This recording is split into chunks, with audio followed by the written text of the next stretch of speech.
Thank you, Chair. If we could get the staff in attendance to turn off their cameras until their items are up. Recording in progress. As it's noted on the door, if you're here, you're being live streamed. All right, we're all good, right? Yes, thank you, Chair. We're ready to start. Okay, welcome everybody to the November 27th Catholic Regional District Board meeting. I want to recognize that we're holding the meeting on the traditional territory of the Tla'amin Nation. We have an agenda in front of us. Have there been any changes to the agenda? No, thank you. Okay, can I get somebody to make a motion to adopt the agenda? Director McCormick, Director Gisborne, thank you. Any discussion? Seeing none, call the question. All in favor? None opposed, motion carries. Minutes of the regular board meeting, November 6th, 2024. Are there any errors or omissions? Going around, seeing no hands. Somebody like to move it? Director Gisborne, seconded by Director McCormick. Thank you. All in favor? Any opposed? None opposed. Motion carried. All right, we have 5 delegations, which is kind of odd for a board meeting, but we'll get at them right away. I just want to remind everybody we've got 10 minutes for a delegation. You present, and then the board members will have the opportunity to ask any questions that they have, but it's not meant for a back and forth between the board and the delegate. So first up, we have 4.1, Bill and Krista Ferris. Are we here? Welcome. Yeah, that'd be great. I'm Bill Ferris, and this is Tobias Sipkowski. We're delegates for the 11060 Morton Road property, currently looking to be subdivided. Tobias is looking to purchase with his fiance the portion C of that property. Just kind of like to read the notes that I've put down just to keep my focus on what I'm thinking. As I said, I'm Bill Ferris. I co-own the property 11060 Morton Road with my wife, Krista. We have done so since 2001 when we purchased it. Our subdivision request came before you at the November 12th planning meeting. It was put forward that this property is out of compliance with the OCP adopted in 2013 regarding the density level. Krista and I purchased this property in 2001 with the 4 buildings in question already in place, 12 years predating the OCP of 2013. I'll just take a moment to respond to some of the comments made at the 2012 meeting in support of the decision. Contrary to Director Elliott's comments, skirting the law and build first, ask later, Krista and I, we do understand and respect the OCP and the possibility behind it, but the buildings in question were built first. OCP came after them. So how do we deal with that? You know, we didn't go out immediately to break any laws. Those buildings were already in place. Also, this is not a money grab, but a means to better use the assets within the community and make it affordable for a young family to purchase a home. As to Mr. Gisborne's attempt at fairness, how is change in the rules with the OCP adopted April 25th, 2013, enforcing a density level fair when we purchased the property in 2001 with the 4 buildings in question? As Laura Rodan pointed out, this subdivision does not change the density to either property, unlike how it was described, people loading up buildings on one corner of their property and then subdividing. I do think that you're correct that if the property described in September is in the same boat as I am, then yes, they should refund their money, because this type of lawmaking, I feel, is unfair. If you've purchased a property with buildings in place, how can the rules get changed along the way? It's unclear to me how the board can enforce this density bylaw when you look at satellite images from before 2013 showing many similar properties or areas with even higher densities than ours, again predating the OCP. Building codes are changing and improving all the time, which is great. But that doesn't mean that the existing homes must constantly upgrade to meet the new codes. We have no problem, Krista and I, we have no problem with adhering to the 4 subjects that are already in place. We have most of them already well underway. The geotechnical assessment will hopefully be completed in a couple of weeks. A comment just to Mr. Lennox's question of the fee for the amendment, the suggested application for the amendment. It came off as $1,000, but I feel that's it's not showing the full picture. With these 4 subjects that are in place, the geotechnical assessment alone is $4,200. Along with many of the other fees involved with subdividing, it can become quite daunting for the average homeowner. Along the way, kind of going through this process, looking at bills 16 and 44 passed down to local governments from the province, trying to address the housing shortage that we're all seeing. It looks like the mandate is to increase densities where possible and not make it more difficult. So the questions that I have before you today, why is the OCP adopted in 2013 being applied to a property with buildings long predating the OCP by over 12 years or more? Well, actually more. And secondly, could my property or other similar properties that I'm sure you'll come up against and, predating the OCP be grandfathered to be exempt from the OCP density regulation? That's all I have. Okay, thank you. As I indicated, it's not an opportunity for you to ask questions of us, but I'm sure your questions will give the directors, something to think about. But if you're completed with your presentation, I'll open it up to the directors if anybody has any questions. Delegate, Director Elliott. Thank you. So I just wanted to speak to the part that you talked about. What I was referring to was not necessarily your lot in particular. And once you subdivide, it becomes a different, it's different because it's no longer a single parcel anymore. It's being grandfathered. It's a new parcel that should adhere to the official community plan. And my point at that time, and I don't have a vote in this, so it doesn't really matter. It was just what I was trying to say was, if we, not necessarily in your case, but if we start allowing exceptions based on buildings already being there, that we would then encourage people to put buildings where they shouldn't be, rather than, so the ask of you to amend the official community plan to be in compliance with what you have would be the way to bring you into compliance, so there isn't that discrepancy happening and there's no longer a need for grandfathering. That was just my comment at the time. It wasn't that you were trying to do that. It was that people would read it that way and then try to get around stuff in the future on different parcels. But I wanted to speak to it just because. Well, but this is an opportunity to ask questions of the delegate. Yeah. Okay. Thank you. The difference between answering. So not to get into debate. Director Gisborne, you have a question for the delegate. Yes, a question. Thank you. Thank you. So just a very brief preamble.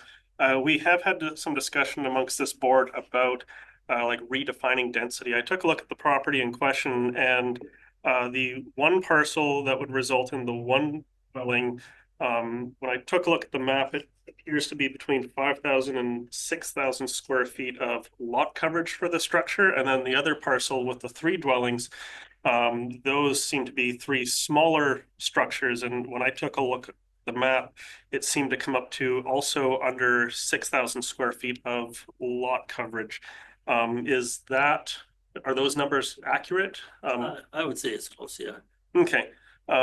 So in that case, if we were to consider redefining density to lot coverage up to a maximum of 6,000 square feet, would that make it be in compliance? Is that a change for the overall OCP that you might consider to be, that you might be in favor of or supporting of? I think it would be. Okay. That's my question. Thank you. No problem. Director McCormick. Thank you, Chair. I actually have a question for staff. I don't know if that would be appropriate to ask now. Probably ask it. Yeah, actually, this item is coming up in debate later on, so that would probably be the best time to ask any questions of staff. Do we have any other questions for our delegates? Seeing none, thank you very much for coming today. Appreciate it. Yeah. All right, moving on to 4.2. So Susan MacKay, founder, CEO, Wild Ocean Whale Society. Hello, everybody. I'm sorry, I do not have a presentation. I've been quite busy dealing with cats, obviously. It's an ongoing issue with, of course, all these different colonies in different areas. And since we received some funding from the city, we've stepped in to help out in the city, and we've already spayed 12 female cats, rescued 3-4 kittens that are being adopted out, and a number of males as well. So it's been very, very hectic. So we are continuing there. Throughout the year, we have, since 2024 started, we have spayed a total, I'm sorry, I have a little cheat sheet here, 31 females, therefore preventing the minimum of 124 kittens being born. We've neutered 21 males, and we've rescued between 12 to 14 kittens. So it's been a lot of work. I finally have a couple of volunteers, which I am so grateful to have, because on this side of the pond, I mean, this deals also with Texada, of course. So we've got the Texada colonies that we're working with still.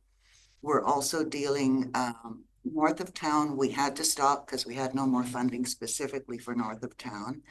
And also the caretaker wanted to have a break.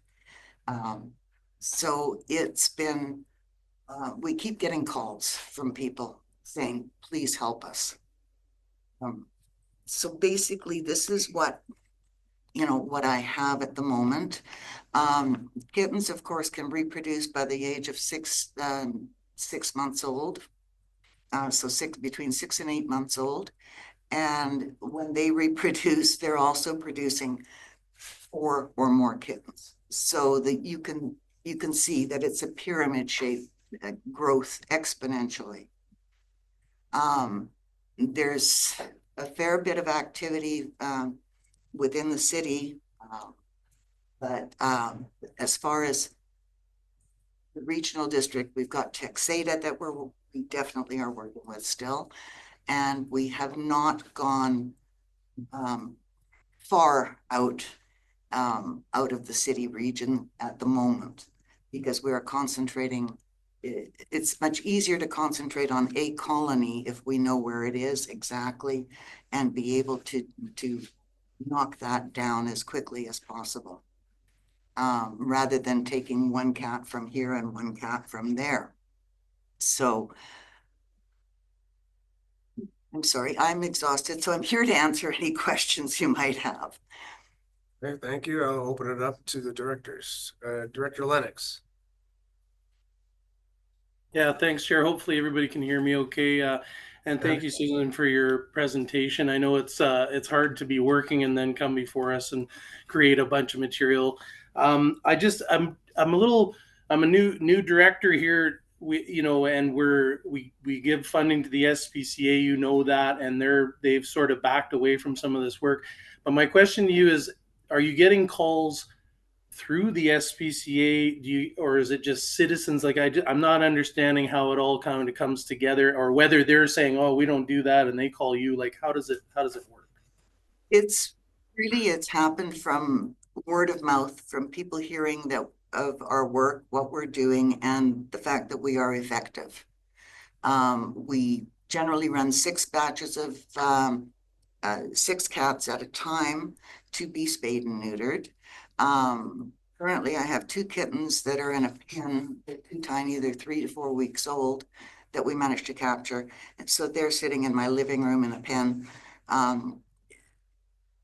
What happens is somebody hears about us and what we're doing, and then we get the calls from them. And it's word of mouth. Okay, thanks. I just wasn't sure if the SCCA was at least facilitating people towards you or not, right? Thanks. Not that I'm aware of. Okay, great. Thank you very much. Do we have any other questions from the gallery? I seeing none. Thank you very much for joining us today. Appreciate it.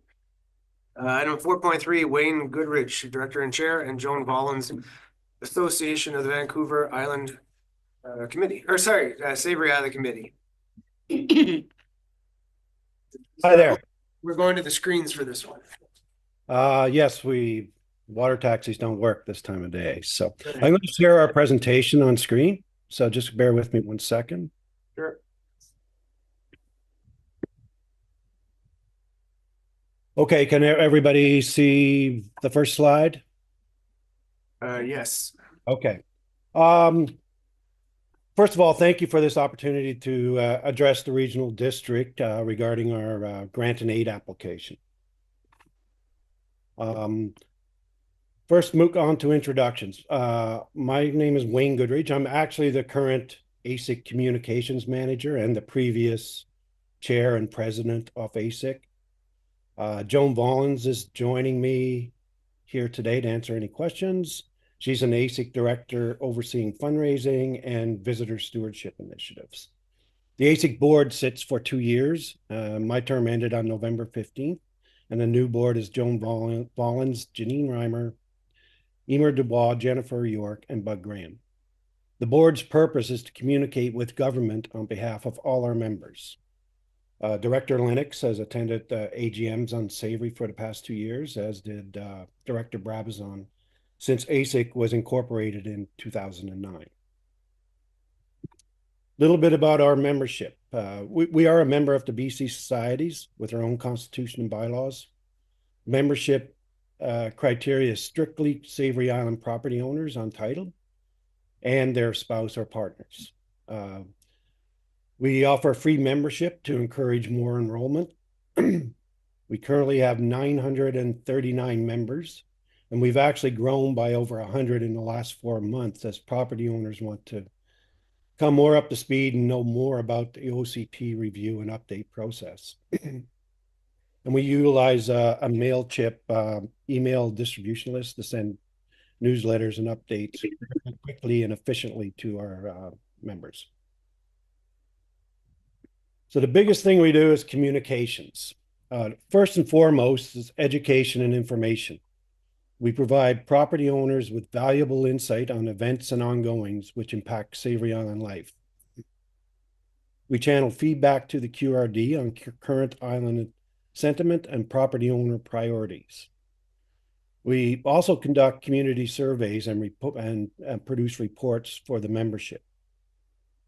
We communicate with the Ministry of Transportation and the Savary Island Volunteer Fire Department on the impact of road conditions and dust on resident health and safety.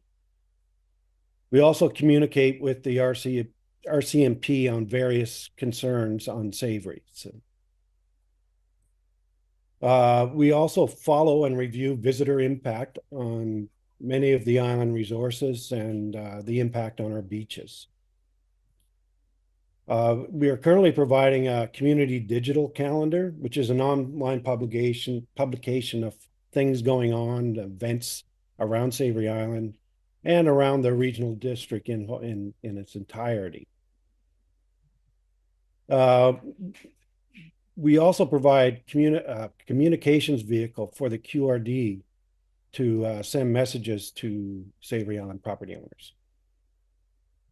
So that's really the core of what we do. It's really around communications and education. In terms of our grant and aid application, we are requesting a $2,500 grant and aid to cover our annual operating costs of the society. We're a 100% volunteer-driven organization, and as stated previously, we offer free membership by design.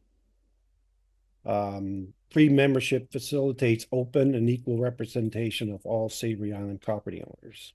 And just to the right of that slide is our current budget that we included in our grant and aid application.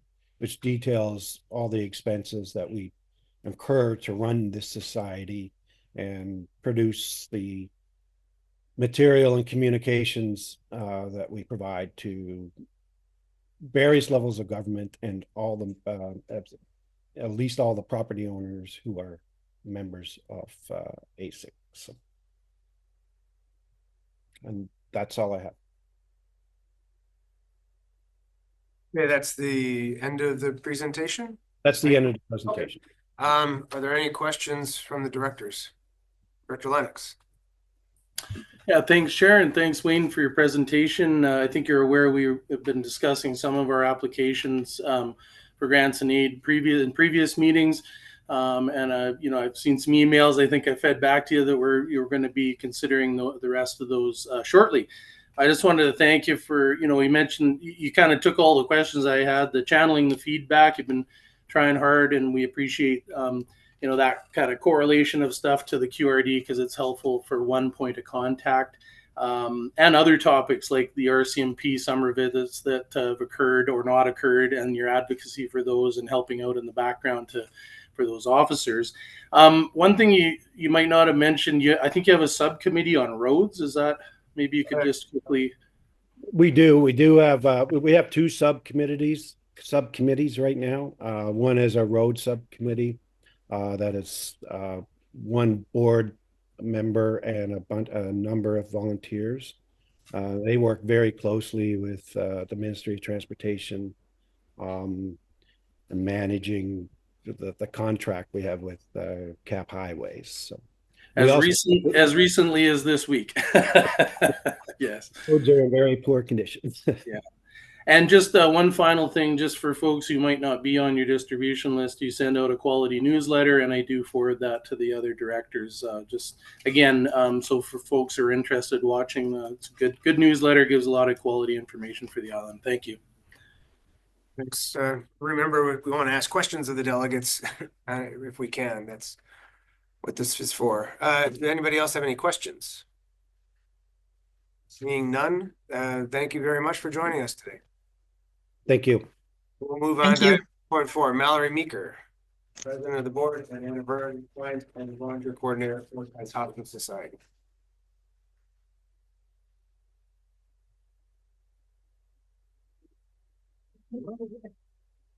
I'm comfortable. Director subcons.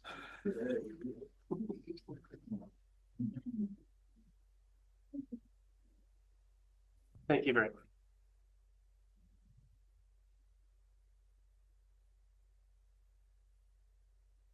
What was yours?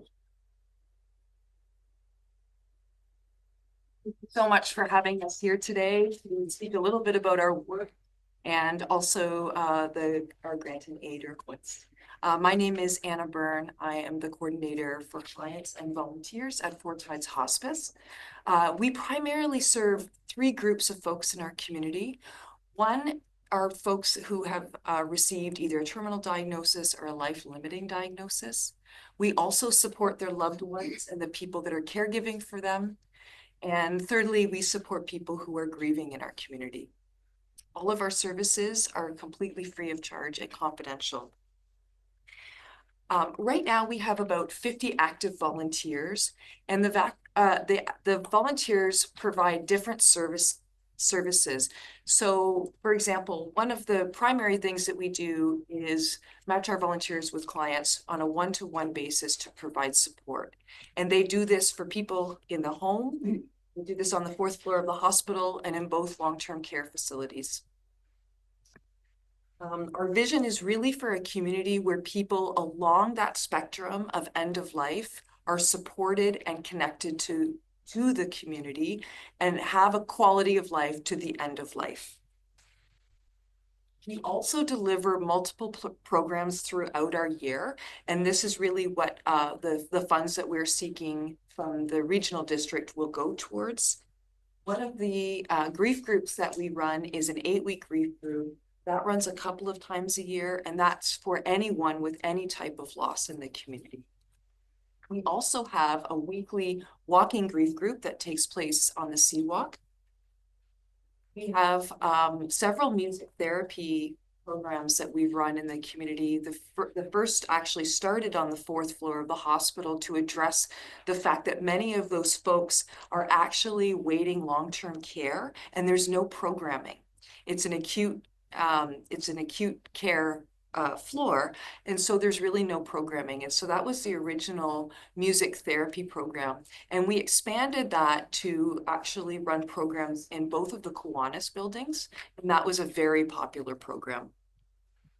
We have a caregiver support group that meets twice a month. That's a drop-in group. That came out of a request from Vancouver Coastal to support caregivers of all kinds. So it doesn't have to be someone who's caring for someone with a life-limiting illness. It could be any illness, chronic, Alzheimer's, dementia. That group is really open to anybody because there's such a lack of support for caregivers. We also run twice a year advanced care planning workshops, which encourages people to create paperwork that will help them at the end of their life. So around their healthcare wishes, around their financial wishes, and caring for their family. Every year in December, we run a Celebrate a Life memory tree. This is both at Town Center Mall and we have an online ornament building project. So that project is undertaken by hundreds of people in the community and just gives them an opportunity to recognize the loss that they've had. We've also recently run several grief groups in partnership with Clahaman, and that has been a partnership that we've been working on for several years, and that continues to grow, and the request has been for us to come back and keep delivering that in conjunction with them. Thank you. My name is Malerie Meeker, and I'm the current president at Four Tides Hospice. And Anna told you a little about the programs, and the grant and aid would be specifically for programs. I want to give you just a little bit of background on the society itself, so you know who we are and where we are and what we do. So in Powell River, there's been hospice loosely available for over 30 years, informal volunteers coming and going. In 2014, Powell River Hospice Society was formed as a registered charity, and we changed our name about 2 years ago. Sometimes people are confused about hospice versus palliative. What's the difference? Well, palliative care is the medical. It's the pain management, the doctors, the nurses, the personal care. Hospice care is the hard work. Hospice care is the social, emotional, spiritual kind of engagement as your life comes to an end. When palliative care and hospice care work together, it's fantastic. Unfortunately, we don't really have that capacity here in Powell River. You all know about the health system right now. You all know what's happening in hospital. As much as nurses are trained, many of them are trained to provide that emotional, spiritual, social kind of support at the end of life, they can't do it. Doctors can't do it. Our hospital's at 200% capacity. They're just run off their feet. So I want to tell you a little bit about an initiative that I hope you've already heard about, and that's Hospice House. Four Tides Hospice is planning to build the first standalone facility here in Powell River, and it will bring those two, palliative care and hospice care, together. The thing that's really interesting, I think, is palliative care is part of the medical system. It's recognized, it's funded. Hospice care is not. All of these programs that we've been providing that Anna explained are funded through grants and donations. We have no contracted services. However, if we build a hospice house, then VCH will operate the hospice house. So then we have the palliative, that's the right hand, the hospice, the left hand at Hospice House. We signed a memorandum of agreement with VCH on October 31st, which now gives us the go-ahead. So hopefully you're going to see the full-on hospice fundraising campaign start January 1st. We have 3 first steps. We're hiring a resource development to help manage this big capital campaign.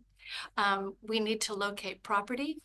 Originally, VCH wanted the hospice house located on the healthcare campus. We were always a little nervous about that because a hospice is not a medical facility. It's more like a home. We wanted to make sure that wasn't overlaid with that medical model. So now we, in the post-COVID world, now we have the ability to build the hospice anywhere in the community.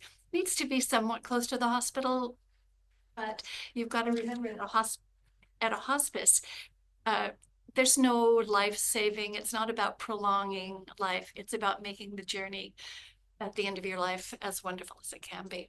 So resource developer, property, and new building plans.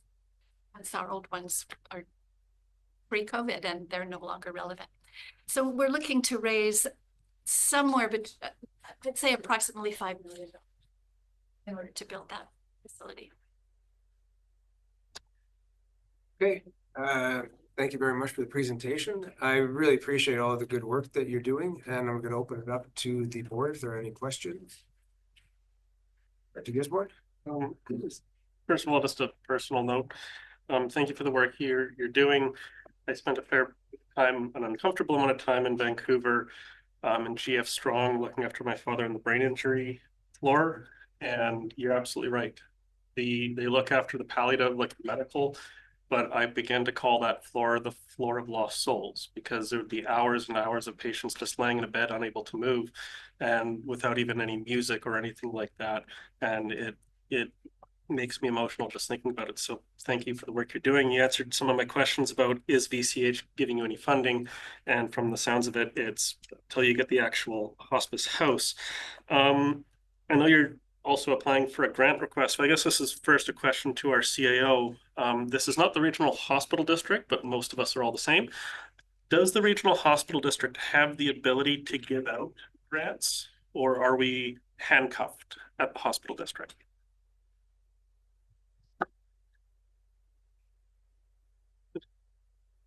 The chair. Yeah. Can't recall. I think we have done some grant funding out of there before in the past. What comes to mind is, say, the medical clinic. Okay. But yeah, we should probably have another conversation offline on that. But yeah. Just curious about what's possible. Well, I should pipe up and say that we have a promissory letter from the hospital board that was a motion that was voted on unanimously, I understand, when Colin was still with us.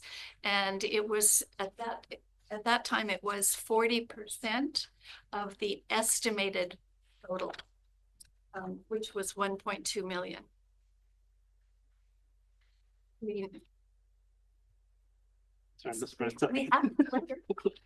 Wonderful. I would assume that the hospital board knows, someone at the hospital board knows about it. I'm the current chair, and I'm still trying to catch up to speed. Okay. That'd be wonderful. And my then last question is, this has come up in discussions at hospital district about on-campus care, which is, the hospital and the hospital ground, but there's becoming an increasing need of off-campus care, and, maybe the hospital district looking to acquire lands for other such activities, but that's not a discussion for today. I would love to talk to you offline, and we can brainstorm ideas. Be in touch. In closing, I just would like to direct people to our website, which is really quite easy, fourtideshospice.org. We have a new video there, and I encourage you to watch the video. It's about hospice in our community and building a hospice house.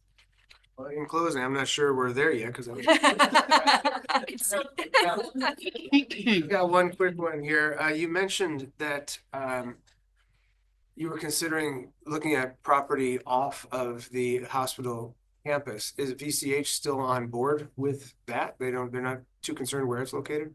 Absolutely.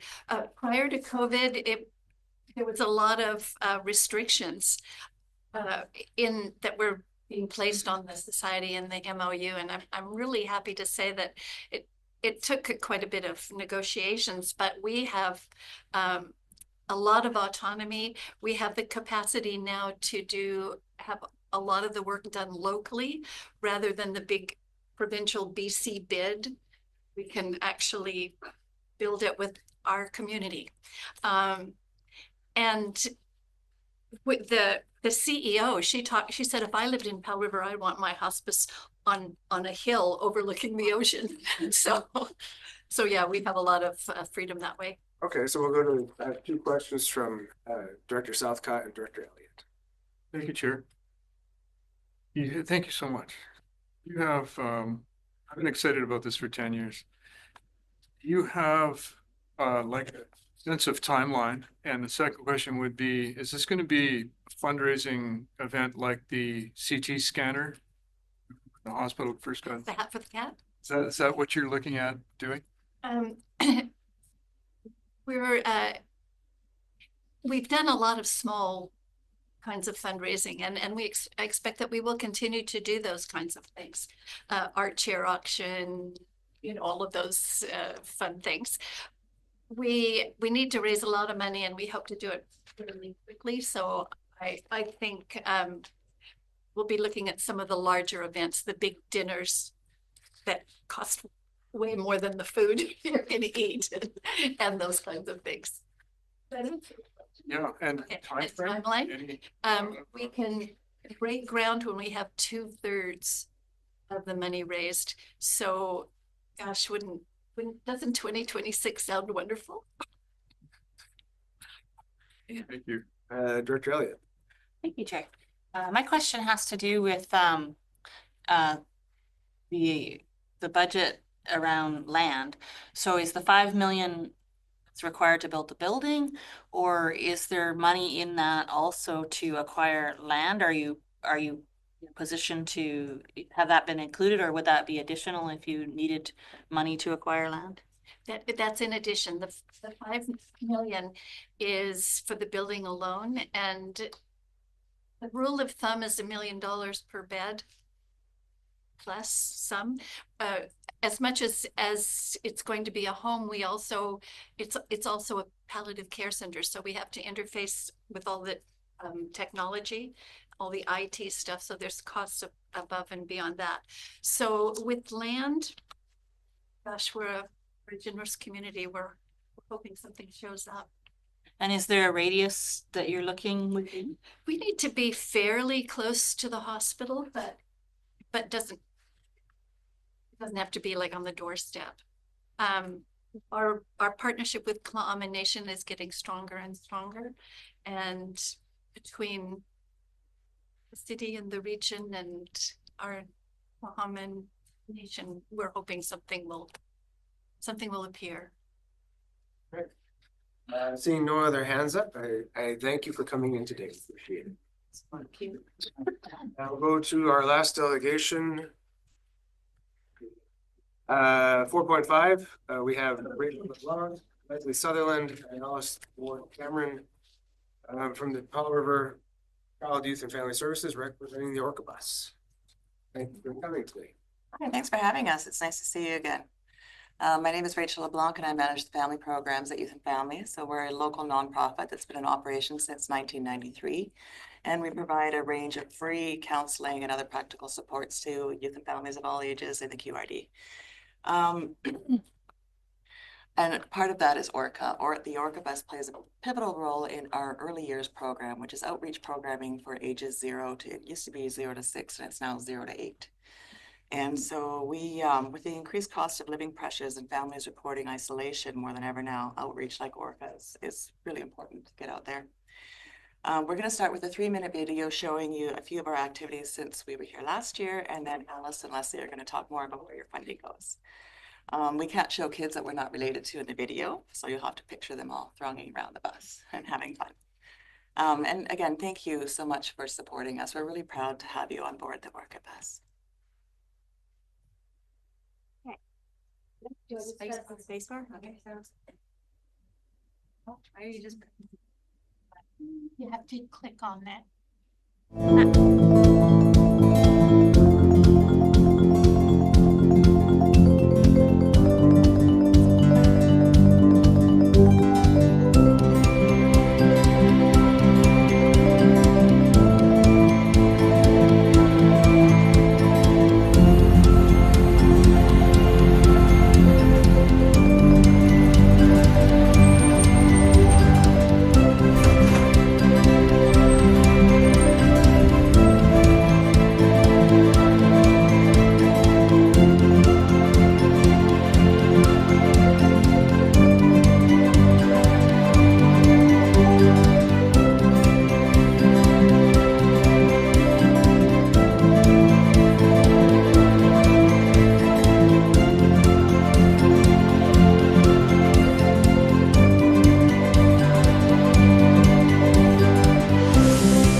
Malice, the communications lead. Lesley's going to join me here. I handle our advertising, website, handouts, all that fun stuff. And I'm the Orca bus coordinator, so I take care of things behind the scenes, like making sure it has fuel, keeping an eye on maintenance, records, pre-trip inspections, making sure it gets to all of its appointments. I also coordinate the volunteer driver's schedule, orientations, and make sure they're appreciated. A special license is not required to drive the bus because it doesn't carry very much weight or passengers, but all of our drivers are qualified and experienced. They are vetted and receive volunteer training. Right now we have 5 drivers. Since last year, we had 2 resign and 2 more step in, which has been great. We've gotten into a pretty good rhythm and we're providing consistent service with this wonderful team who seem to be enjoying the experience. In our short time as stewards of the Orca bus, it has remained well connected with service providers and it has been well received by families. The total number of people served from September to September is 2,657. We did a total of 80 stops, including 11 south of town, 4 in Lund, 10 trips to Texada. Lund is on the upswing now since we have been invited to the Northside Community Center. We visit Tla'amin once or twice a month. We were front and center at some great special events like the Fall Fair, Santa Parade, as you saw, the Salmon Festival, and Kathet Play and Connect, which Lesley will tell you more about. When we hold our programs closer to or in town, many residents of the QRD are, of course, visiting Wildwood, Cranberry, Family Place, and various parks. The Orca bus has many beautiful toys on board, learning resources and information. It's relaxed and informal, perhaps less intimidating to those who avoid busy or highly structured programs. Our goal is to be totally approachable to everyone, and it works. Okay. Hi, I'm Lesley. I am fortunate enough to facilitate the trips on the Orca, so I'm the person on board the bus.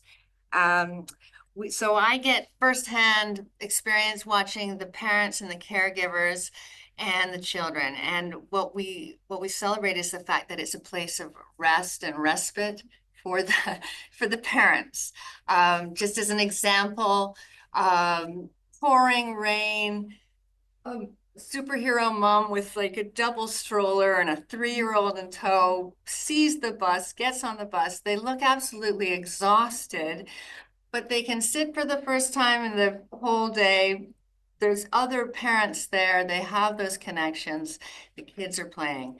Out in Lund and also Texada, the homeschooling community, they are so appreciative of us showing up and coming aboard the bus. So it's so wonderful to be part of that. The Orca serves as a place where the caregivers can have informal access and information and engage with service providers and community supports. So quite often we have registered nurses or pediatric dental hygienists. We have a speech pathologist come on board. It's a wonderful place for people to connect with resources before they're in kindergarten. This is all early years stuff that is happening. And on that note, so we are partnering, the Orca partners with the Kathet Early Years Planning Table. And we've been working with the Play and Connect events. So we had our first one in Townsite Public Market, and we're planning our next one on Texada. And that is where the Orca and Strong Start Go and all of the early years providers are together. And it's sort of this fun event where parents can get access to information. So it's really, the Orca bus helps to build family support systems, reducing isolation, and fostering connection and community. That's what we want to do, and that's what we're doing on this bus. So thank you very much to the Kathet Regional District for your support. Orca. Thank you for coming here today. Appreciate you making the time to join us. Do we have any questions? Director Gisborne, and then Director Elliott, and then Director Lennox. Yes, thank you for coming. Speaking about a young mother pushing a stroller. You're talking about my wife. Okay, over there. My question is, like, because we always have challenges with giving out grants and how much money is in the pot. Some organizations, we do multi-year funding agreements. And I'm wondering if that is something that Child and Youth Family Service would be interested in, so that you don't have to do the application every year. Absolutely. Oh, okay. That's my question. Director Elliott. Thank you. So my question is a little more practical. I'm wondering the paint job on the bus. Was that where did that come from? Sabrina Upton did the art prior to us receiving the bus. Director Lennox. And Director McCormick, and yeah, thanks, Chair, and thanks for your presentation. I drove the Orca bus when I was younger. It's not the same bus anymore, so I have a question. What's the lifespan of your bus and sort of asset management wise? How long is the current bus going to be in service, and is that something part of your plan? You know, I think you know where I'm going with that one. Longer than the other one. Yeah, it was old. 2019 bus, and we do Okay. regular maintenance, and we take great care of it. So we're going to keep it going as long as we can. Great. And just to follow up, I just echo the importance here. My grandson was on the bus this week, and it's super important to our children and our families. I would also ask, you mentioned you've got some drivers. It sounds like your complement is good, but how can people get a hold of you? Obviously, maybe on your website to volunteer. Yes, youthandfamily.ca is our website. And then if you Awesome. reach out through that, it goes to me. Thank you. Thrilled. Yes, we would love that. Okay, great. Moving on to Director McCormick. Yeah, thank you. I'm from Texada, and I know how very valued your program is to the preschoolers and the parents thereof. So my question is, how do you decide where to go? Like, do you have a program? Is it based on population, or how do you decide how many visits to make in each area and where to go? We intentionally focus a lot of our energy on going to places in the Capet Regional District or bigger events where we'll get other families that come driving in. So we try to make sure that we, go south, we go north, we go to Texada. We really enjoy our time in the common preschool, and we go where the need is. So we're happy to go to invites. We love going to the fall fair and things like that. So we usually plan ahead and make sure that we hit at least several outlying areas in a month, and events as needed. Okay, thank you. And Director Southcott. Thank you, Chair. It sounds like you're doing, or you're incorporating like medical type screening, hygienist, and what was the other one? Speech pathologist. Yeah, speech pathologist. So I think your early detection of challenges is huge. Is this regularly involved in or regularly included in the program?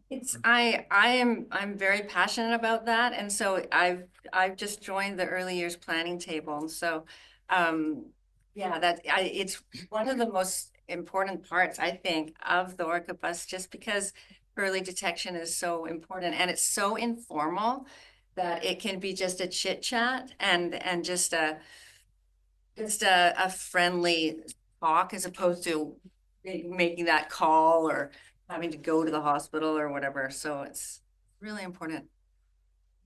I really appreciate that. When I was a paramedic, I was involved in events like health fairs, where we just did blood pressures and some basic testing, and much to people's surprise, would occasionally find, and surprisingly often find, reasons for them to go check with their doctor about whatever we might discover. Really quite remarkable. So children, even more important. Who's more important, but I'm just so thrilled you're doing that.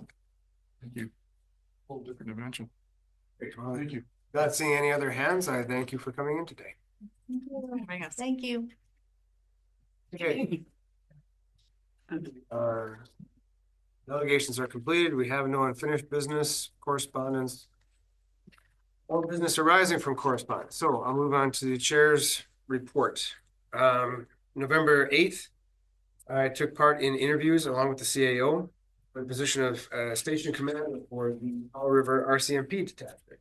It was quite a lengthy process, but I was really pleased that the QRD was invited to take part in this. As the rural aspect of the job is very important, and it's a priority to find somebody who understands the challenges to go along with that, being out in the rural community, especially being on the island communities. So it was great to be able to interject a few, interject some questions and then just listen to their responses. November 11th, I attended the Remembrance Day ceremony at Dwight Hall, laid a wreath on the part of the QRD at the cenotaph. We were lucky with that weather, and it was a very well-attended event. November 15th, I attended the Wine and Desserts Night along with Director Lennox at the Music Academy in celebration of their 50th anniversary. It was a really pleasant evening with a variety of musical offerings, obviously all of really high caliber. And it's always amazing to me how much talent there is in this town. And the Music Academy, frankly, has a lot to do with that. They've been instructing and helping people for an awfully long time. November 18th, library trustees, it was a short meeting. We are wishing two of our members, Selena Smith and Amanda Price, farewell, and thank you for all the hard work that they put into the library trustees. On November 19th, Along with the CAO and Directors Lennox and Gisborne, I attended a tour of the Thulen Lake and Lund Lake dams. Very informative, and I'm always interested in learning more about our community. And on the 20th, I took part in a Zoom call with a representative from BC Ferries concerning coming changes to the engagement process, which has now been made public. So I got through that pretty quickly. Director Elliott, you ready to report? Or Sure. okay, great, go for it. So, I do sit on the Western Forest Products Community Advisory Group, which they did have a meeting, but it was canceled. And they sent out some information that I think the community might be interested in. I sit on that for the city, and sometimes provide information here as well if it hasn't come up in our Director Brandon's report. So the Western Forest Products has just released a new FOM, which is a forest operational mapping tool that provides avenues for public input to their forest operations. And so the comment period opens on November 28th for 30 days. And so if folks are interested in seeing what's coming up with their operations and providing any comment, you can do that on their website through their FOM starting on November 28th. I did attend the Remembrance Day celebrations and the luncheon at the Legion following the Remembrance Day celebrations. And I was seated with John McGregor and his nephew, who is the great grandson of the John McGregor that is buried in our Cranberry Cemetery. And they were there to lay a wreath for that person. And so the significance of that is John McGregor is Canada's most decorated veteran. He's buried here, and he's here in Powell River.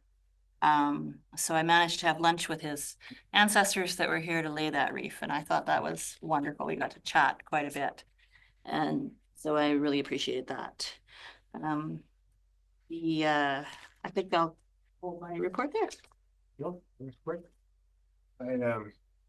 I know you are a valuable part of the Stillwater CAG that I sit on with you, but I think part of it is you just enjoy saying FOM, so you show up. I know, FOM. They've got a FOM show.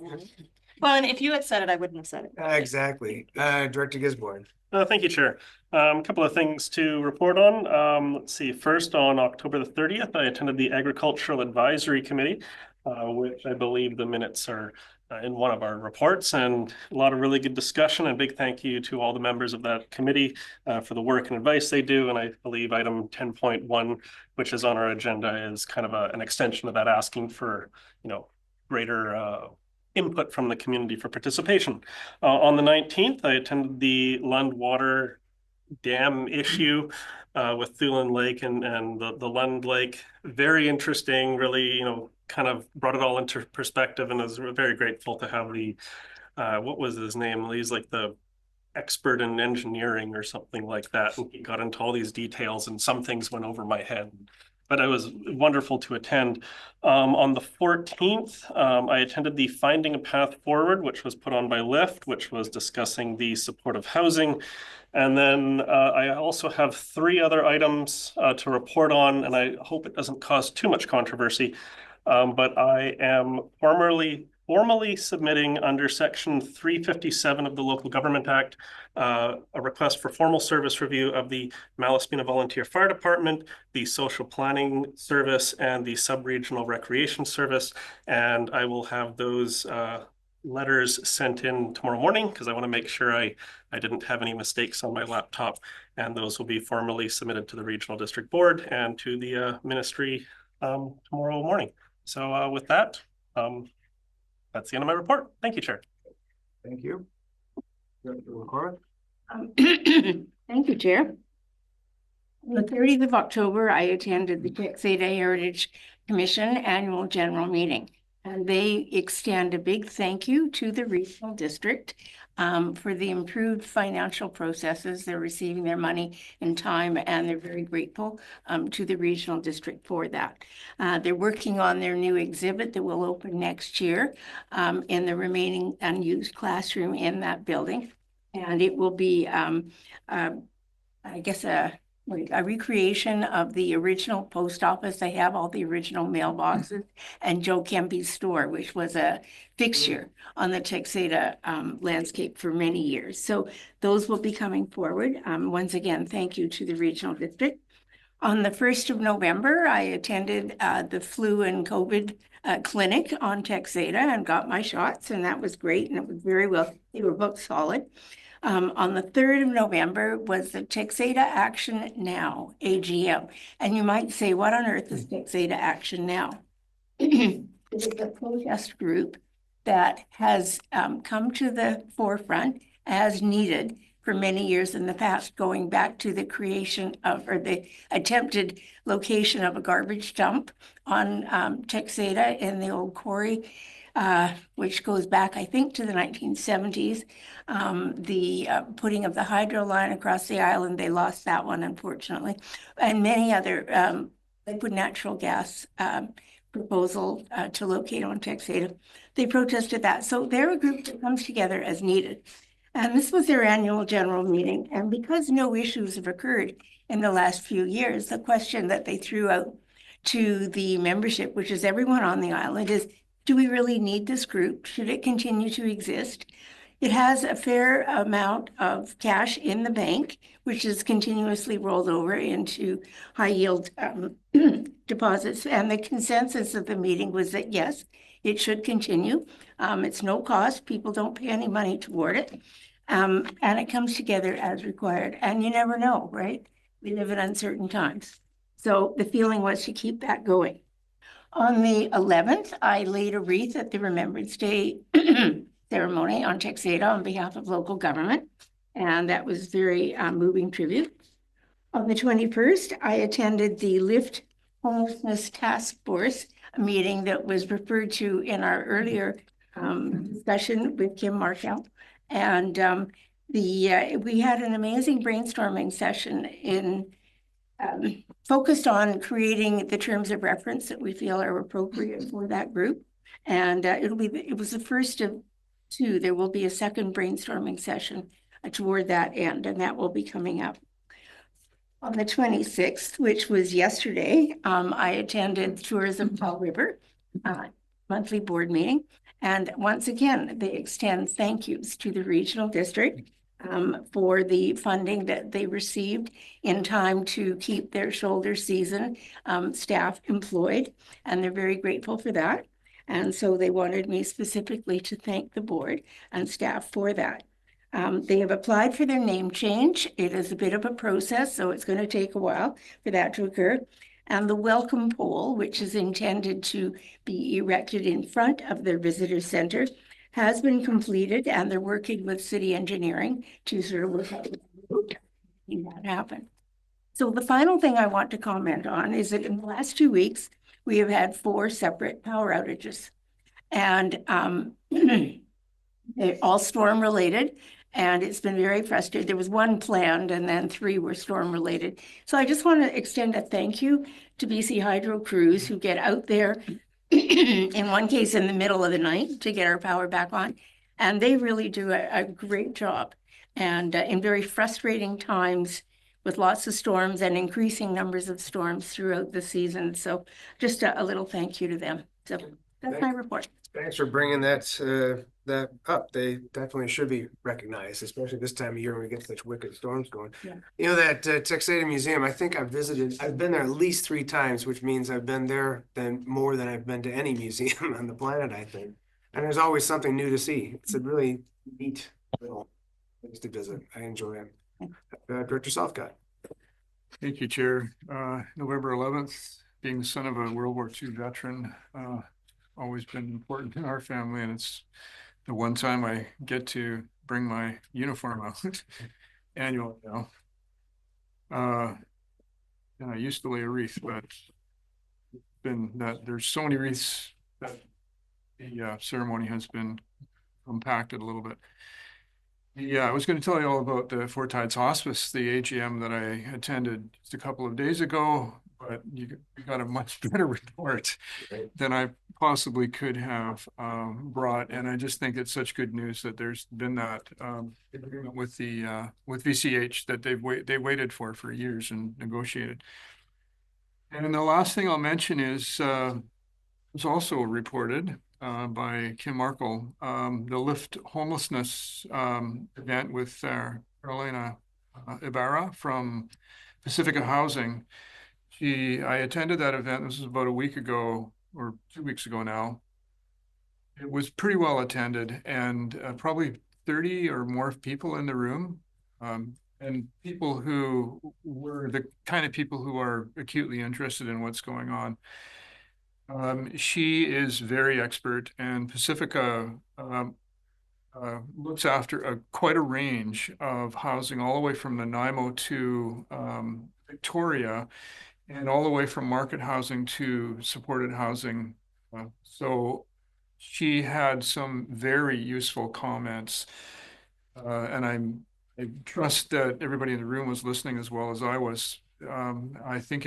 I'm really appreciative of Lyft starting to do this kind of real engagement with the community, and I think that was an excellent event in what I'm sure will continue. That's my report. Okay, thanks very much. Appreciate that. Now we'll move up to the screen. Director Powell. Thank you, Chair. At the end of October at a Vancouver Island Regional Library trustees meeting, and the biggest thing on the agenda besides budget is the Masset branch. So we're in the midst of constructing the Masset branch, and it's being done for both the library and to co-locate space for a Haida language immersion and preservation lab. It's part of the Had Kilne Haida language office. So it's actually a very good initiative. It seems to be generating a lot of support and also a lot of bridge building between the new Masset and old Masset. So it's really good. Shovel's been, I guess the first shovel's been put in the ground, so they're underway.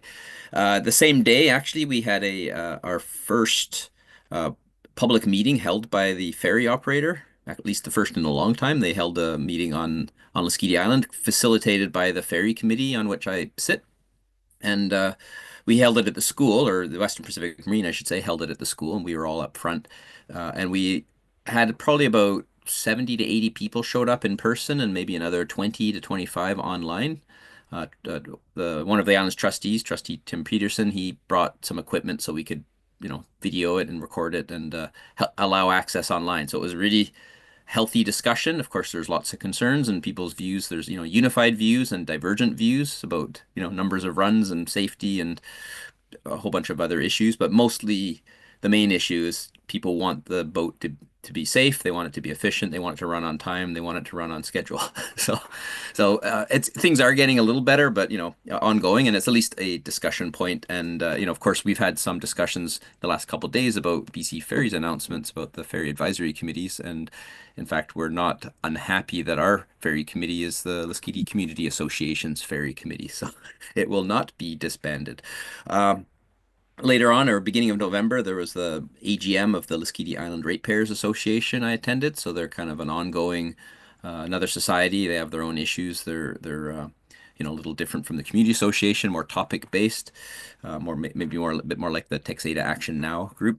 On November 12th, actually went on a walk with a retired forester on Lesquity Island. He owns a quarter section, and he's been doing some kind of interesting fuel management. He's been trying to fire smart his property. So he's one of our fire smart coordinators on the island, part of one of 3 people, but he's doing activities on his property. He has a lot of small trees, and he's hiring a young person who he marks the trees, and they're small. They're too small for anything other than firewood. So the young person makes money by cutting up the trees for firewood, but he's thinning it out and doing different things in different areas, trying to reduce fuel, trying to reduce fire reduction.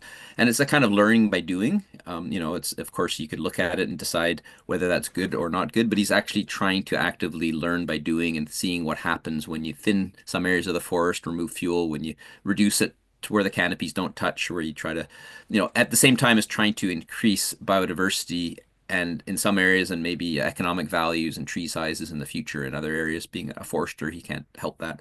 He's not trying to do it for money. He's I don't think he makes any money at it. I think he breaks even. But it's very interesting example, and maybe in a few years it'll provide a really good case study of what might happen in comparing with the people next door, the properties in neighboring properties, I should say. With that, I'll leave it back to you. Thank you, Chair. Thanks. Boy, if my quick numbers were correct, about 20% of the island showed up for the hearing meeting. Is that right? Approximately 20, and probably something like that. And people were well behaved. They sat in the little school chairs because it's elementary school. So I sat in a little school chair. So you're in this chair for a 5-year-old or 6-year-old. So it's kind of cute. Everyone's small and generally well behaved. And I think we helped ourselves. We encouraged each other to be, civil. And the representative from Western Pacific Marine has a very good tone and a good way with people. So it was, yeah, 20%. It's quite a lot of turnout. Is it challenging to be very belligerent when you're sitting in a teeny little chair? It's a little bit harder. Your voice is a little bit higher, and you don't feel as oppressive. So you gotta hunch down. So exactly. Okay, thank you, Director Lennox. Finish us Yeah, up. thanks, Chair. And very interesting to hear about Director Fall, the private property owners and managing, what fire smart considerations. Very interested in that. So be glad to hear if you monitor that. Thanks. Every time I sit down with these reports, I think, oh yeah, not too much going on, and then I end up with a few. So I'll try to be as brief as possible. Unfortunately, missed the CIMAC meeting recently, traveling for work, but monitoring their minutes. That group is solid, and they're tackling some issues on that, very important infrastructure on that island. I attended my first North Island 911 meeting with the departure of Director Doubt from the board. I am the alternate, and therefore I was introduced to the board there, and we had an in-camera meeting, but I can report that we were able to rise and report out of that. Really what it was, I'm still learning who's who, but they've got an internal IT specialist that's been with them for some time that they have now promoted into the manager position. As we all know, technology and that is increasing, and that crucial service, we need to have people in that role that understand it. This person, I don't know them, but they have that unique ability to have understanding of IT, but also radio. And that made a lot of sense to me as a previous paramedic and firefighter about we don't have as many radio specialists out there. So the group agreed to promote internally from within, but there will be a new posting for a specialist with North Island 111 as a technician, right? So there'll be maybe some slowdown on the field work. They've got some plans there. So I just wanted to report out on that. And then the next regular meeting is this coming Friday, so I'll be able to get up to speed with the normal business for North Island 911. Continue to monitor communication with Mosaic and Oakover citizens down along Crowther Road. That harvesting that's going on there can impact, especially with the recent rain events, the road and the safety and reliability of that. But good to see that both Moti and Mosaic are responding to those concerns on an ongoing basis. But people are including me in that. So I take a drive down there just to make sure how difficult it is. We heard from Savary ASIC today, but I wanted to there's been some recent activity, again, on a positive note, proactively identifying both the fire department and the community there, identifying the road conditions on the island were both impacting potentially our maintenance of our vehicles and really hammering away on fire trucks and other things, but response considerations with not being able to traverse some of those roads. But our staff worked with those folks through Moti, and there's plans underway, and they're going to be refocusing on that. So it's important these remote areas really rely on those main arteries for the response. So glad to see that. Thanks to staff. The Northside Community Recreation Building Committee is busy working with our contractor for the new center. Right now they're working on the kitchen drawings, which has been very cool to watch how a new project, taking the considerations from people, what would and wouldn't work, the actual people who are going to use the place. So I got to give, so far the contractors are being very cooperative and with our staff. So that's going well. Looking forward to work starting. thanks for mentioning the hydro crews. They did some good work out my way for sure, getting work back on after extended periods. So appreciate those crews out there. November 11th, I was proud to, I try to get in every year to attend at the Cenotaph, and I saw lots of folks there. And it's important to take that moment. So glad to do that. Yes, thanks, Director Brander. At the Academy there, we celebrated 50 years of the Academy of Music, and it made me feel old, but to see my mugshot on the wall when I was 8 years old, and it was pretty cool, and really just this small community in the region producing the quality of music and world travel and just all that stuff. There's a new generation now. Cathalmu's coming up. There's going to be homestay opportunities for people to bring these international choirs. COVID's over, so they're going to have more international folks coming. So it's going to be exciting for the town. I know I'm getting there. I missed the emergency management training session. I was working, but I hope the other directors got some value out of that. Obviously, in my background, I've got some awareness. December 12th, we had our first Savary Island, November 12th, we had our first Savary Island OCP Advisory Committee meeting. So that was crucial, right? We've been really waiting to get the committee going, and that was pretty energizing. And we had a huge group and also lots of folks watching the committee virtually. So I thought it went well. We got lots of great questions, suggestions for improving communication. Thank you to our staff for working with our consultants to capture all those ideas and really improve that, because things are improving with the communication. We got an upcoming virtual public engagement meeting on the 5th of December. So things are flying along there, and lots of communication back and forth. Great to see. I was driving by the other day, the new fire hall out in London. I noticed a bunch of smoke pouring out of that area. And of course, I take a drive, and it was a good thing. It was live fire training happening at our new Cathet Regional District Live Fire Training Center in Lund. It was cool.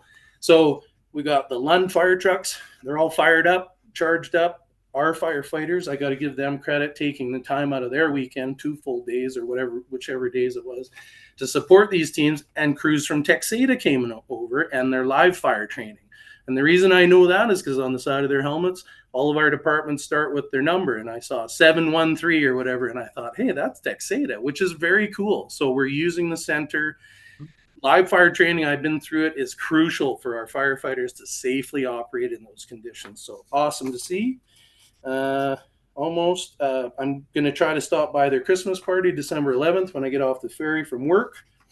And thanks to Director Brander, Gisborne, and CAO for attending the Lund Waterworks Improvement Dam Tour. I think it was important, and for us to lay eyes on what we're talking about, even though we don't own the asset. It's not our service, but I thought it was very interesting and impactful for the other directors. So thanks for that.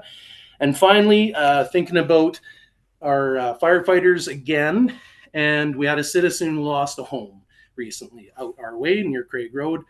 And, just those are the moments when you drive by and then you go, holy shit, sorry, excuse my legs, holy crow, I'll say. Somebody's life has been impacted heavily here. So there's a GoFundMe page, lots of support, but, thanks to the people that responded and thinking about our people that are suffering. So thanks. Okay. Thanks, Director Lennox. I'm glad to hear that Modi and Mosaic are still being very communicative about the Crowther Road issues. And the emergency management training is actually tomorrow. Yeah, that hasn't quite happened yet. You haven't missed it quite yet. Yeah, you haven't missed it. Yeah, correct, Elliot. I'll still miss it. You will. Yeah. I just forgot to mention something, and that was that other than the BC Ferries conference call that I was on for the FAC that indicated that BC Ferries is canceling us as of April of 2025. Our chair for that FAC has put together a letter on behalf of our FAC with feedback to Premier Eby around that whole canceling process and how abrupt it was for all the volunteers that have been participating for just about 20 years. So that's going out. And we did have a community action team meeting here in our community just on Monday. And, our regional public health officer comes and she provides statistics that indicate that our overdose deaths have been declining over last year. So this year was a better year than last year, but last year was one of the worst. So it's not, you know, it's not at an area that's safe yet. And we had, at the end of that meeting, we had a good representation from a lot of agencies in the community. And by the end of the meeting, we had decided there are 2 priorities for the community action team to work on, and we fired up some subcats to do that. And one is the location for the OPS, which is the overdose prevention site, is discontinuing as of March. So finding a new location to provide the OPS services is priority number 1. And I believe Director Southcott is on the subcommittee for that. Even though he didn't make the meeting, he's included in that subcommittee. And then the second priority was we have decided that we all get a lot of these statistics and we're reporting out on them all, and we've got good collaboration with all the agencies, but the community is not receiving all of that information. So we have a subcommittee around education to try and put out a news bulletin frequently to try and provide information to the community about all the work that we're doing at the community action team. And I've put myself on that subcommittee because I think it's super important that we get better information out more frequently and more relevant to what's going on in our community than what we have going on right now. Great, thanks very much. All right, we're done with it. Or you got something there? I missed one very small item. We had a tree during the first storm. We had a tree come down across Paget at Myrtle Rocks. So that road was blocked off for quite some time. So a big thank you to the fire department and the hydro crews, because apparently the fire department was there right on scene to prevent people from going and driving over the lines and stuff. And I even had to take a couple of phone calls from some of my residents who said, hey, can I go out there and start bucking up the trees for firewood? And I went, no, you lunatic, there's the lines down. So just wanted to put a big thank you out for the fire department and the hydro crews in my area. And I just found that funny that some members wanted to get out there and start cutting the tree up, but I'm like, no, there's still lines down. And you know, that's how some folks are in my area, but they mean well. That's it. Moving on to the consent agenda, does anybody have anything you'd like to pull from the consent agenda? I'm going to pull item 10.2. If there's nothing else, if somebody would like to move the consent agenda, Elliot, Corbett, thank you. All in favor? None opposed, motion carries. So moving on to 11.1, which is the former 10.2. I'll move it as it stands, if I can get a seconder. I'll second as it stands. Gisborne, thank you very much. And then I would like to separate the final item. As long as that is allowed. Is anything? Vince? Yeah, thank you, Chair. So it will be the first item with the 4 bullet points, and then the first item with the 1 bullet. Exactly. Okay, that's how it would be considered. Yeah, so it's into 2 motions now. So debating the first, are there any comments? I'm just kind of confused because can this actually be separated into 2 motions? Because it's a conditional thing. So wouldn't it all be together? Officer? Like it can't stand alone. If you use, actually, each one of these could be voted on separately. So you could use the one that says we're going to do this on the following conditions. And then it would be the first bullet points. And then the next motion that will be considered would be the first and the last bullet point. So we could have a motion where it is like just the first bullet point, and then we can have another motion for the second bullet point. To me, that seems odd.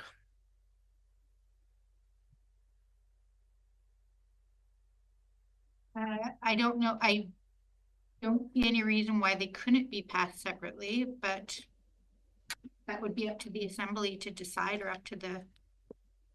I'm just confused because there's 5 points, and say we split it all and then we pass the motion of the first point and then we don't pass any other points, well then a subdivision can go ahead with only proof of water servicing, but that doesn't really make sense because it's kind of all as a package.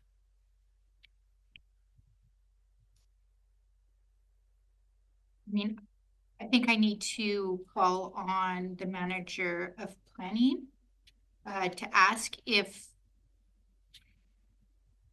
they could be considered separately. But I can't see why they wouldn't be. Yeah, like could we separate them into 5 separate motions, or does that sound insane? Through the chair, Sure, Ms. Rodden. did you want to refer that to me? Yes, officer, you're hoping Ms. Rodden. Okay, yes, please. Okay, through the chair, I would suggest not separating them each out on their own because it is a package, but I have a question. Is that could not a director pass an alternative motion that doesn't include the last condition? Well, we already have it moved and seconded at this point. So should we take a, you know what, I wouldn't mind a bio break for a couple of minutes. So why don't we call that, and then I guess the determination is whether each one of these could stand alone. No, they can. They can't. Yes. Yes. Oh, great. well, I still want a 5-minute bio break, whether it's one way or the other. So let's take this opportunity. We've been going for an hour and a half now. So we'll come back at 5 o'clock. We're just making our members of the public even more tense for the next 5 minutes.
Did I hear the recording has started? Recording in progress. There we go. Okay, welcome back. We are still on item 11.1, the former 10.2. And corporate officer, during the break, you gathered some information for us. Yes, thank you, Chair. So yes, these could be all divided, and Robert Rules allows for ensuring a divided question has proper wording, but the points can stand alone. And so the original staff recommendation had the 4 points together, so those considered together, and this could be considered separately. Okay, thank you very much. So we're considering the motion with the first 4 bullet points. Does anybody have any comments? And I'll request that the 4 points be split as well.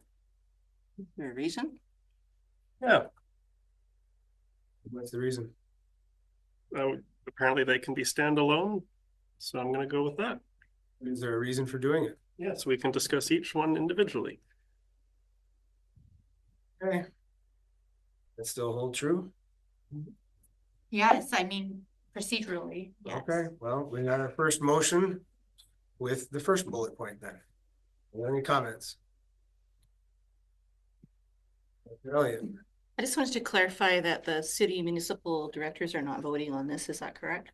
Thank you. Yes, correct. Yeah, ABCD, unweighted. Director Gisborne. Yes, so if this motion passes, because now there's 5 separate motions, if this motion passes but the other 4 don't, does that mean that the regional district advised the Ministry of Transportation that the regional district supports the proposed 2-lot conventional subdivision application, and the only requirement is proof of water servicing for each of the existing dwellings? I understand.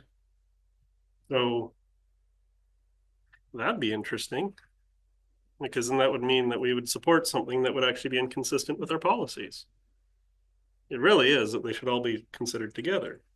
And that was, I believe, that what the advice was of our manager of planning services, because it would be really weird if we passed a motion saying, yes, but this is more of a procedural question. It's not really a planning question. So are there any other comments? Seeing none, vote on the question. All in favor? And none opposed, motion carries. So item 2, with the same motion, but with the second bullet point. Any comments? None, all in favor? None opposed, motion carries. Same motion, 11.1 with bullet point 3. Any comments? Seeing none, all in favor? None opposed, motion carries. Same motion, bullet point number 4. Any comments? Seeing none, all in favor? None opposed, motion carries. Same motion, bullet point number 5. Any comments? Mr. Gisborne. yeah, this is a tough one for me. And from hearing the delegation today, it makes me think that perhaps we made a mistake. And the mistake, I think, was actually in 2013. And I had to look this up because I'm very familiar with the Area B OCP, but not as familiar with the Area C OCP. Now, under 2.2 general planning policies, and this is, I believe, the same as in Area B, 2.2.3, as far as lies with the powers of the regional district, all land uses existing at the time of adoption of this official community plan will be acknowledged through the appropriate land use designation. Future changes to land use that are not consistent with this OCP will not be protected. What that means is when the OCP was updated in 2013, it was changed in a whole bunch of properties to recognize existing uses. And that's where Area B has some unique challenges with, some manufactured home parks and things like that, where we recognized that uses had come in, we hadn't updated the OCP on a case-by-case basis. And then when we updated the OCP, we said, oh, you guys have done something that has changed and we're just going to update it to recognize.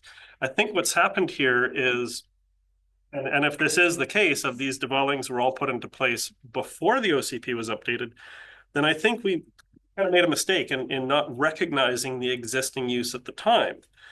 So on that part, I'm more in support of, I'm more leaning in favor of supporting the subdivision application. However, there is still that issue with the OCP is not consistent. So in the same breath, I would actually be in support of this motion to say, go through the OCP amendment process.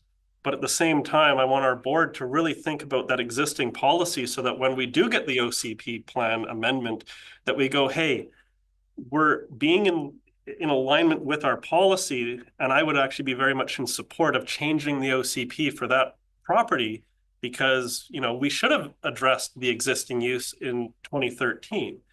So on that part, I actually am in support of this motion to still have that requirement on it. And the reason I'm also torn is I'm getting calls from folks in my area where they put a bunch of dwellings on one quarter of their property and then they go, hey, I want to subdivide that section off and then continue my development. And they're already not consistent with the OCP. And that's, I think, where there was a lot of the discussion here around the table. And this is where, things set precedent. The other issue that I actually think this particular application highlights is you have one potential parcel with a large dwelling on it that's under 6,000 square footage of footprint. And then you've got 3 smaller dwelling units that are also under that 6,000 square foot lot coverage. That is exactly what I was talking about last June, about changing our definition of density to lot coverage or a floor area model.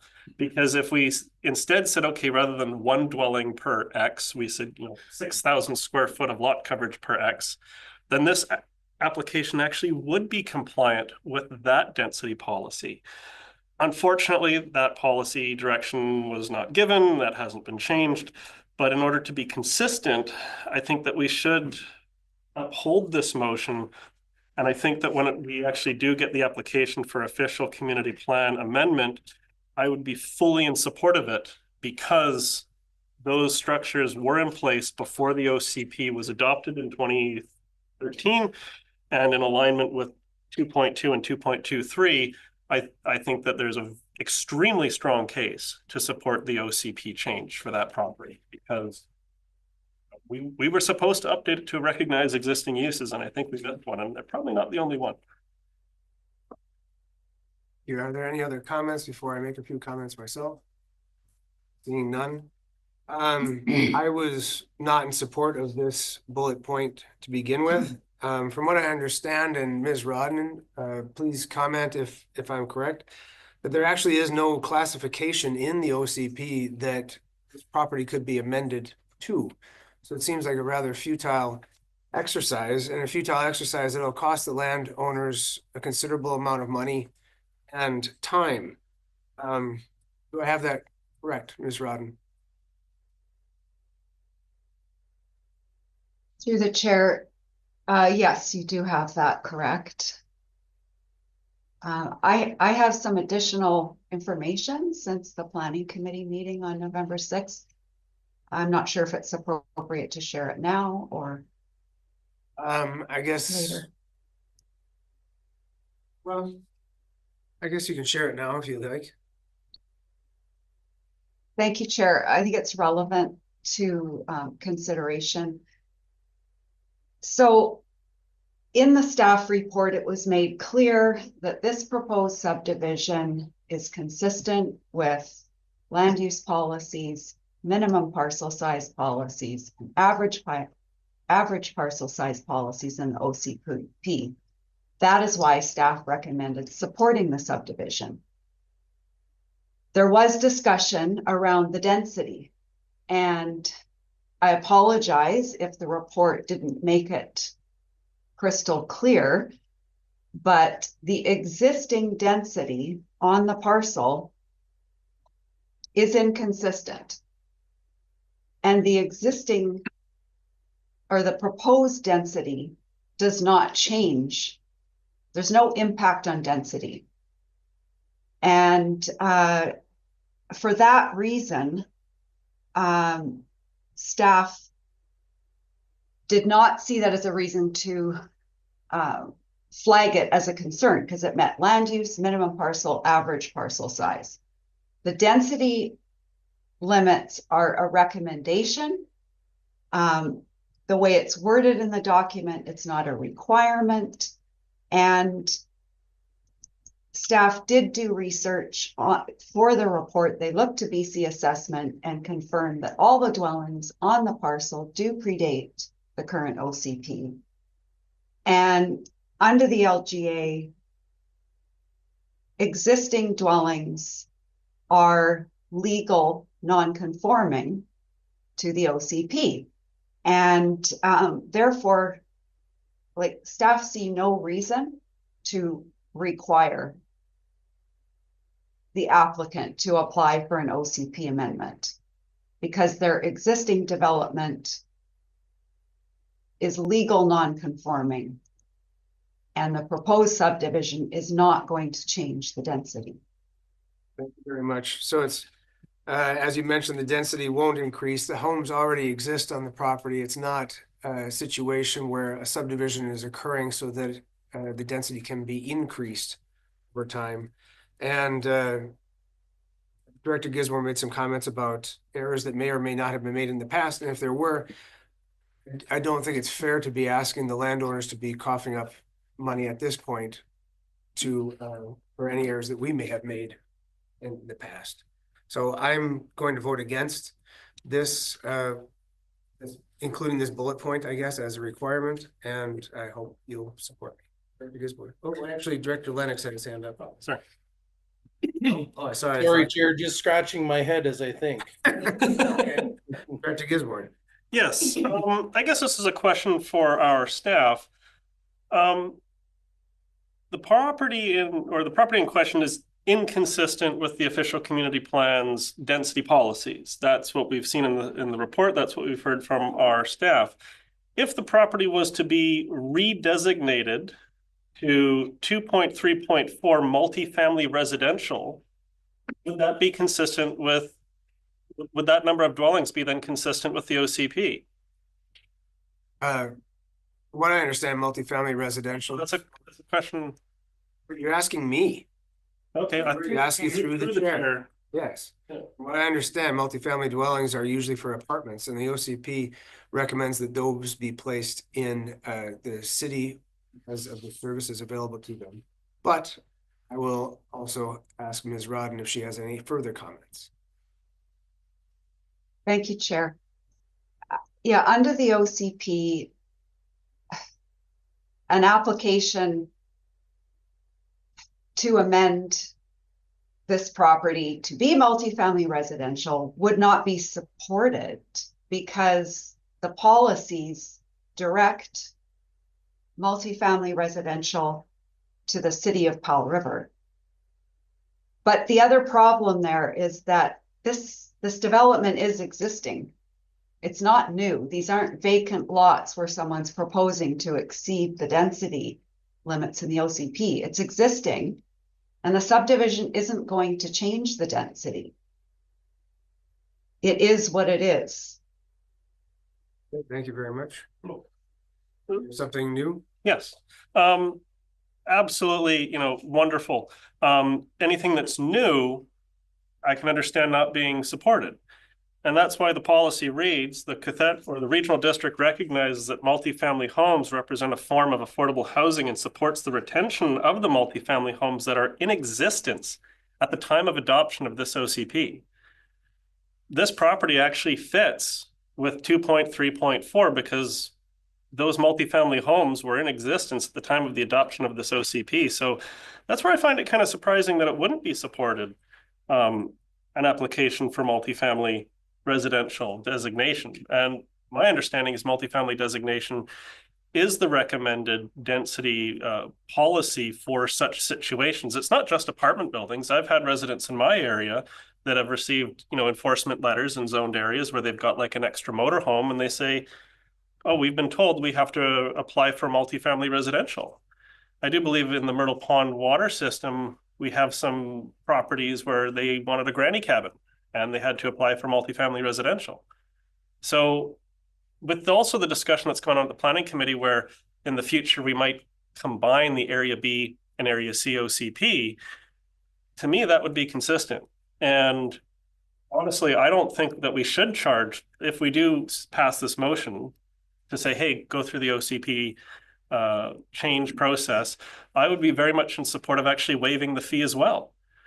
But I don't know if we can actually change the OCP designation on a property without the property owner doing the application. Otherwise, I'd actually be in support of changing the OCP designation on the property right now through a motion, but I don't think we're allowed to do that. Okay. Are there any other comments? I do not see these as multifamily dwellings. I consider multifamily dwellings to be multiple families under one roof, i.e. an apartment complex or maybe a condominium. I see this as multiple homes. So I don't, it classifies or qualifies, I should say, as a multifamily dwelling. But you've had a chance to state your case, and I think we're gonna on now. I'll give you one last kick at the can, Director Gisborne. Thank you, Chair. Fourth time around, so. I thought it was my third. Anyways, if that's your view of what multifamily dwellings are, then I would love to invite you for a tour of Area B, where we can take a look at some of the properties in my area that are not all under one roof. They're multiple dwelling units that are detached, and they have been advised to go through the multifamily dwelling route. Okay. There's no other comments. I'll take the vote. All in favor of this 5th bullet point? Everybody opposed? It is defeated. Moving on to 12.1. Yeah, I'm just going to remind you that we were going to 12.2. We do have an item 12.2 that has arisen from our earlier meeting, but we're not there yet. So 12.1, you see financial assistance 2024 intake 2. We have the first motion. So moved. Dealing with the Fort Tides Hospice Society. So I have Directors Gisborne and Elliott. Any discussion? Elliott. Is it possible to move number 1 as a block for all of those at once? There's a whole bunch of ands there, so it is all one motion. Okay. Thank you. Then my second. Any other discussion? None, all in favor? None opposed, motion carries. Item 2, again, with the Film Festival, Director Gisborne and Director Elliott. And we're gonna find the hands. Motion. Any discussion? None, all in favor? None opposed, motion carries. Bylaws 14 point, oh, sorry, I already forgot, 12.2. what you guys wanted to do today. There you go. That in keeping with the renewal of community work funding in 2025, that the committee recommend the board request the finance committee review its policy for allocation of these funds at the December 4th, 2024 meeting. So moved. Director Gisborne, Director McCormick, any discussion? Kind of kicked it around a lot earlier today, so all in favor? Any opposed? Not opposed, motion carries. Now, no reports on the bylaws. Who would like to read that out? I'll move that the board give first and second reading of the Resource Recovery Center Waste Transfer Security Issuing Bylaw number 599/2024.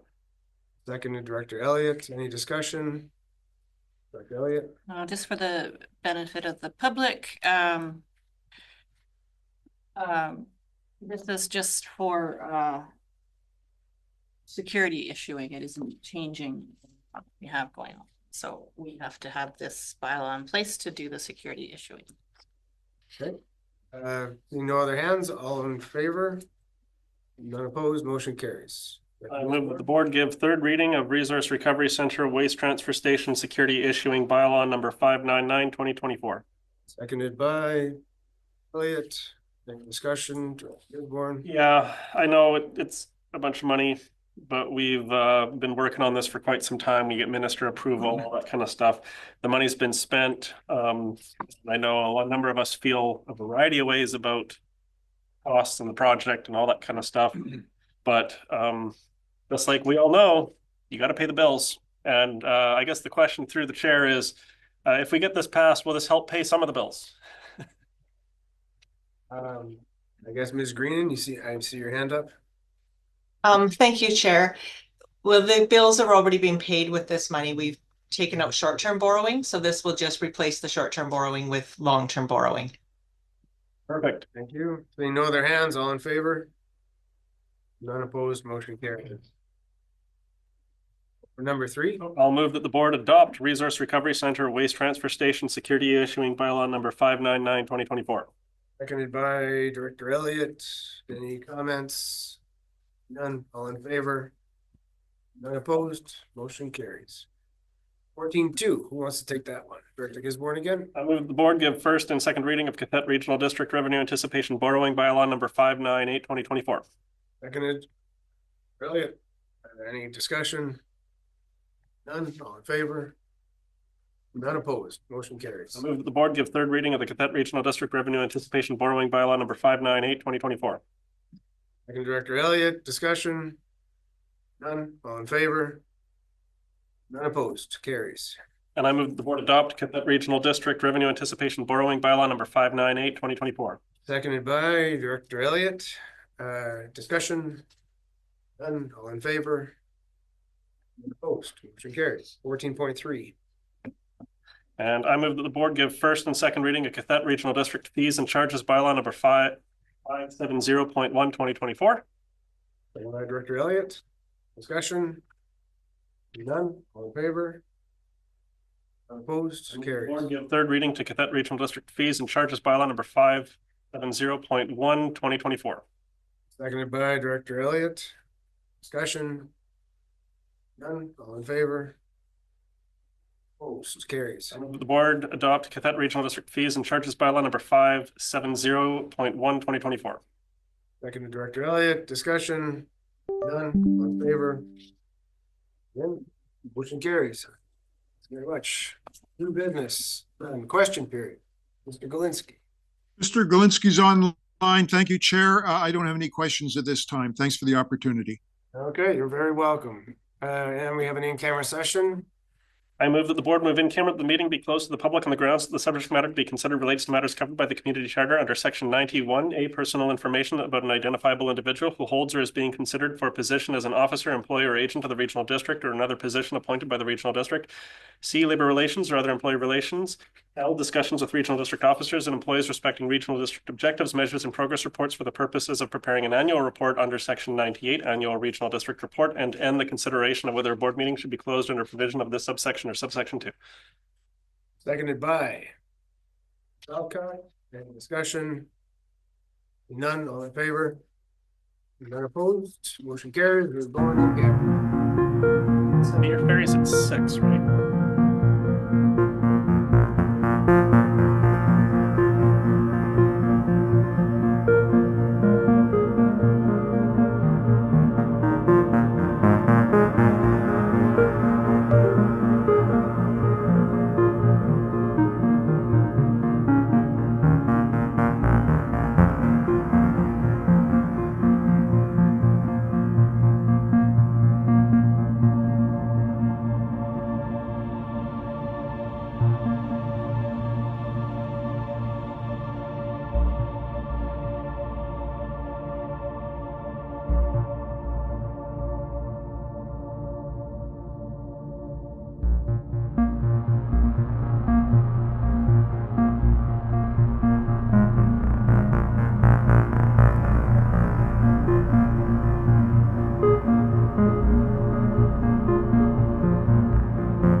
say if it's getting icy out there. Try. I don't like driving at night anyway.